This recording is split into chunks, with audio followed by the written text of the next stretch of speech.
transitioning more in the to baseball a little bit. I know this was a fun one. You brought it up when you messaged me. I was like, wait, did this happen? Like, I thought this sounds like something like from the league.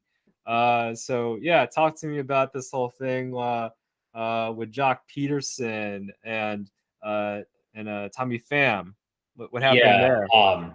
couldn't really believe it. Honestly, I thought the day it happened, I got an alert. I think I was actually on my fantasy, I'm on a Yahoo fantasy league or whatnot. So I think I was looking at the fantasy page and looking at players, and I see this like not available next to Pham. So I'm like, what's this? And then a little blue, box of the note. So I clicked on the note, and I'm literally reading this, and it's like Tommy Pham has basically, he plays for the Cincinnati Reds. Tommy Pham, he's an outfielder, good hitter, has been throughout his career.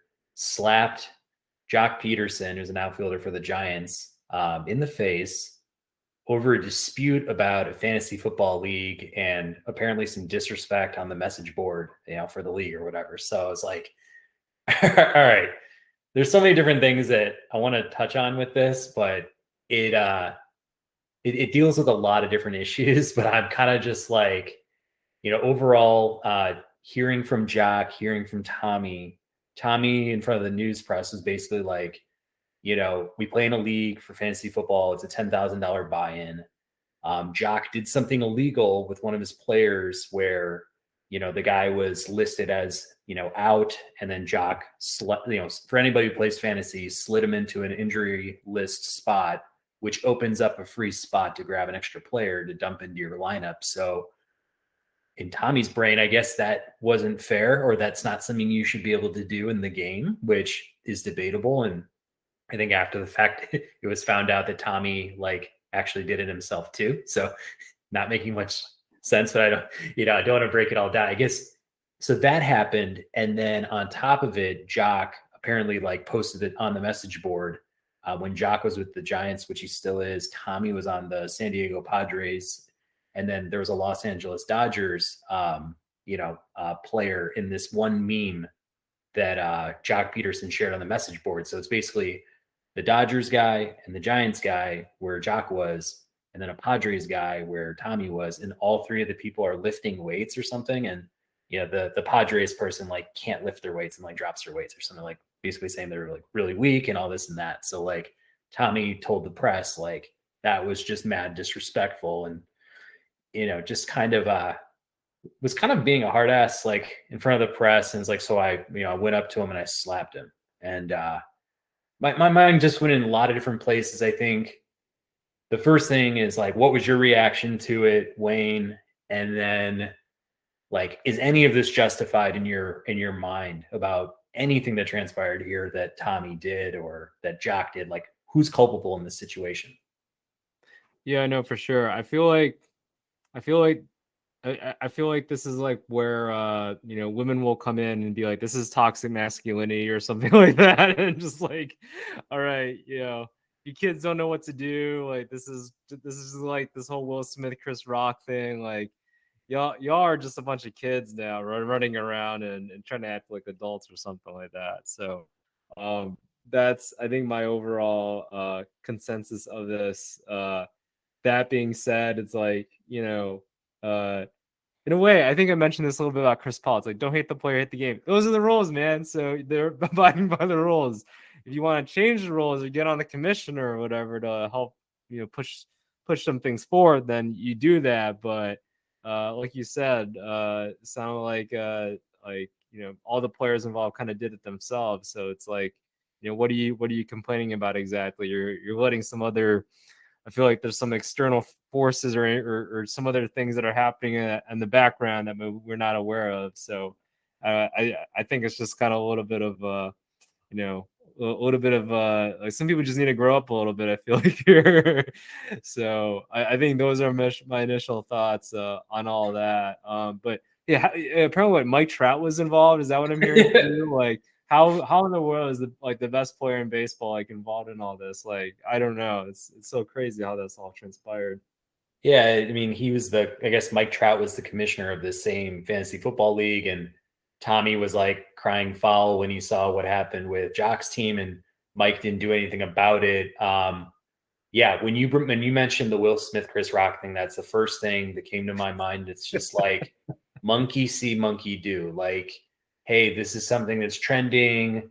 You know, I don't know how it was perceived by Tommy. I mean, I'm sure he probably in this situation probably had a good laugh over Will Smith, slapping Chris Rock. So it's like I'm going to go ahead and find my, reason to do this to somebody. And, oh, I'll just pick this fantasy football, you know, incident to like have that come, into reality. And I'll, be, front and center in the news for, something that I can joke about with my boys later. It's like, I don't know, man. I didn't like it. I didn't like his reaction. I would have gave him more than 3 games. I personally just kind of felt bad for Jock because Jock handled it like a pro, but he was also just like not even embarrassed. He was just kind of like, yeah, this guy is nuts, man. Like he was just like, yeah, and then he hit me and yeah, like I didn't really get it. Like Yeah. so there's no place for it really. Like there's enough fighting in baseball when there's like, somebody gets a brush back and it's real hokey at times, but like yeah, this just felt really forced in terms of like an incident that required violence. And I mean, not that violence is like an answer, as cliche as that sounds, but it's like, I really just, yeah, that guy needs to get like checked out because, I've had fantasy incidents before and we can even bring up some examples if you got some of like some funny stuff you've seen over the years, but this doesn't come close to something that would draw any real like crying foul. Yeah, no, for sure. It's one of those like you brought up like incidents that are happening. It's like why is it that the most notable things for baseball right now is what Tim Anderson and like it's like these quarrels amongst two players that are happening that have nothing really to do with baseball. In fact, it has to do with another sport or racism. So it's like well, what's happening, baseball? Is this the best you can come up with? Not like who's the home run leader or anything like that, right? So, I think it's kind of a shame. Kind of all these things are kind of happening in the baseball world, where it's like, we should be talking about Shohei or some of the pitchers that are throwing lights out right now or anything like that, or who all these hot pickups from relievers, like anything like that, right? But good God, we have to be talking about these things that are just completely irrelevant from the game, and kind of putting a bad eye with regards to baseball and how it's perceived from people that have never had that type of excitement before. I think with baseball, so is it going to make people want to watch baseball? I highly doubt that. I don't think people are going to watch baseball, 3-hour game just to see if somebody slaps somebody for, some stupid fantasy football stuff. So, yeah, I mean, I think it's a shame kind of like what's happening with that right now. And hopefully, there's some more bright spots, I think. But yeah. Yeah. Do you have any good examples of anything you've ever cried foul about in a fantasy league or seen from league mates? Like anything stand out to you, top of mind from your years of fantasy? I Playing. I can only recall. I don't think nothing as outrageous as this or anything on the league. But I remember for some reason, my old pal Nate Tanney, if he's listening, I remember he really wanted like LaDainian Tomlinson for like peanuts. Basically, I'm like, I'm not going to give you LaDainian Tomlinson because I was the commissioner and I could force a trade or whatever. And he was like, oh, giving me this whole sob story about he wants LaDainian Tomlinson. I've worn the number 21 my entire life on all my teams and all that.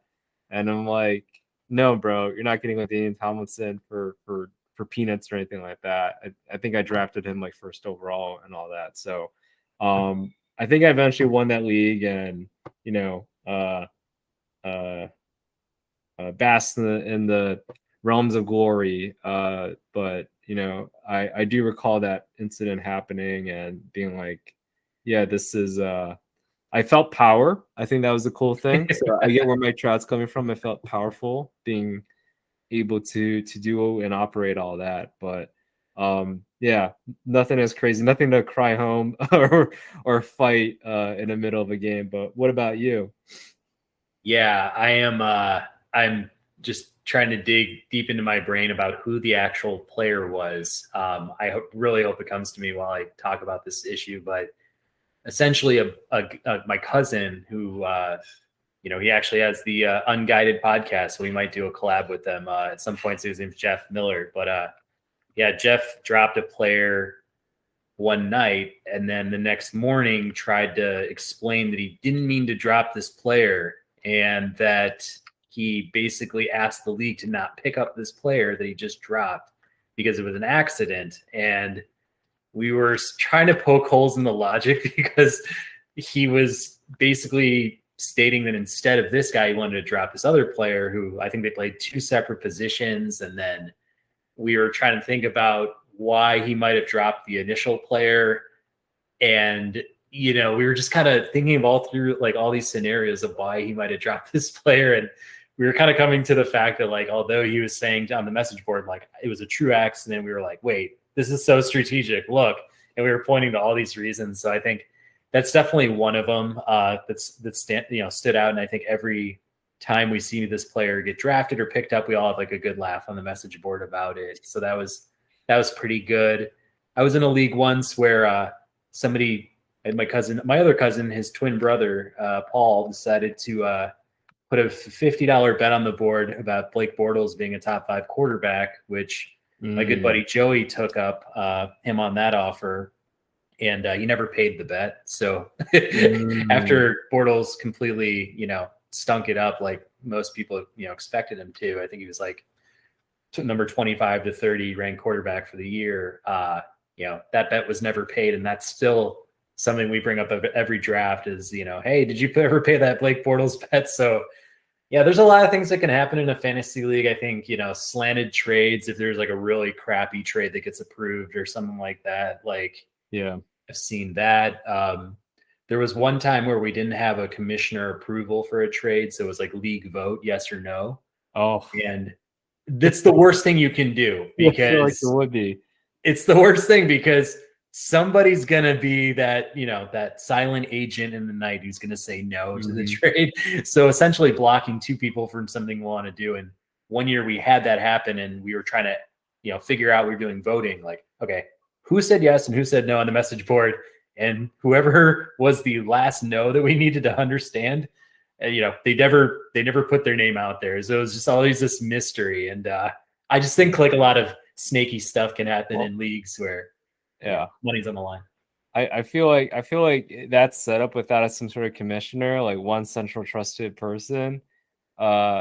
I feel like some things can like it might actually be cooler or might be more Games of Thrones-ish in a way of like I'm gonna do some backdoor deals and all like I'll allow this trade to happen if I can get your votes and then I'll give these other players because you need a kicker or something like that, right? Or something crazy like that. I think could happen.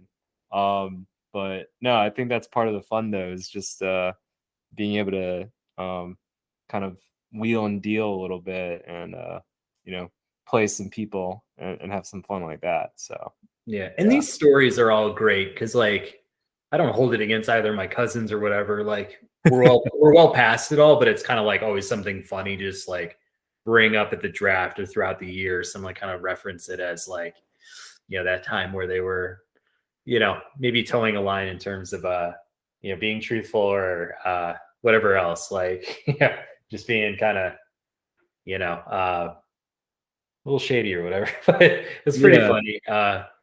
Still love having him in the league, and fantasy is meant to be fun. And really, for somebody to have a legit fight on television about a fantasy dispute, and $10,000 is a lot of money. A baseball player, 10,000 may not mean as much as it might be for UI or somebody else, but like you should know your rules. You should know how the game's played. And it was a complete overreaction in my opinion. Yeah, for sure. I think I I think that makes sense. It's like, isn't it supposed to be fun? I think for him, it's like, unless you're Michael Jordan, which he's not. He's had a decent career and all that. But he's not Michael Jordan. It's like, yeah, you're not at that level of or you ought not to be taking this too seriously like that, man. So, Yeah. yeah. But yeah, again, it's I think it's a little bit of a shame of like just kind of what is brought to the table for baseball and the MLB right now. So Yeah. I mean, yeah. we need to get Tommy Pham, putting his money into government bonds or mutual funds or something. That guy he doesn't like to, put his money on the line or something like that. I know it's my Yeah, maybe some crypto right now, maybe, yeah. yeah. Buy low, I don't know. Let's see. Yeah. But yeah, I guess inflation's killing him. I don't Yeah. know. Yeah. Probably don't mess with his money. That's kind of what he said in his own words. But Yeah, anyways, yeah. cool. Well, All right. yeah, I mean, good episode. I love the coverage of the NBA players, and I mean Yeah. that fantasy story was ridiculous. Really hope next week offers something just as entertaining. Yeah, sounds good. Cool. So yeah, we'll be signing off, and hey, let us know if there's anything you want us to talk about, discuss. Please like, subscribe to any of our platforms, and leave some nice reviews, or maybe some not so nice reviews. Just let us know what you think about everything happening, and tune into next time. So thank you all.